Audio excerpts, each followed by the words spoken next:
So here at Sanctum, what I recognize is the action of love, which I think we're all going for, is care. Right? And that if we love ourselves, we can love another. If we care for ourselves, we can care for another. And just because we have knowledge of care, if we aren't embodying it ourselves, if we aren't living it, if we aren't caring for ourselves, it's unsustainable to be providing care for others or the planet. And that's just a fundamental thing. And one of the things that I've always appreciated, and maybe a distinction probably that encouraged me back in the day to go towards a Chinese medicine degree over a Western medical school degree, is the emphasis on the practitioner's health as the essential grounding for care of others and for providing medicine to patients.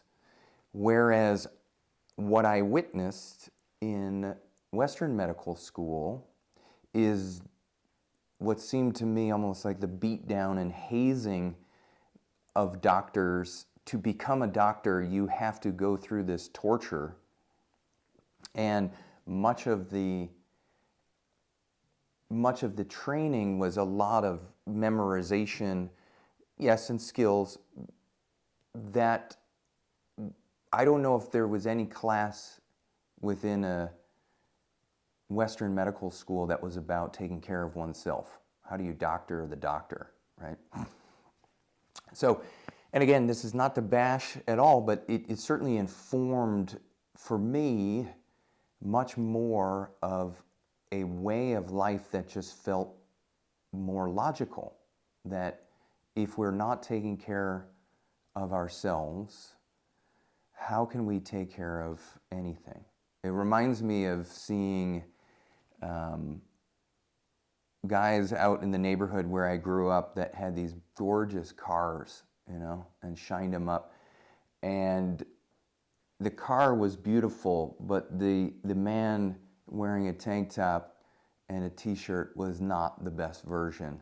Not the polished version of a man that he probably could have been if he put the kind of attention into himself that he put into his car, And I'm reminded a lot of seeing doctors when I was a kid that were telling me what to do, and yet they were fat, likely smokers, not fit, not well-looking folks themselves, right? And so there was some disjunct there, and I think that is something probably many of us have experienced, And it feels like an old way of doing things, sort of do as I say, not as I do. And along the way, we have the knowledge and the power, and you come to us and we will dispense this knowledge to you in doses, but you won't actually get the full picture. And this is a long way of getting to anatomy. Why is it that we don't learn anatomy? Like real anatomy. Most humans only learn anatomy if they're in the field of medicine or some kind of care. And often it's not until graduate school. Like even in undergraduate school, a lot of proper anatomy isn't really taught until you're farther along in some kind of medical studies, which is just absurd. It really is. How are we supposed to take care of ourselves if we don't even know what kind of vehicle we live inside of?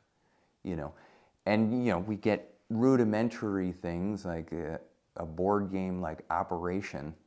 We got to pull the bone out. Even the old ways of looking at it, it is not how the body works at all.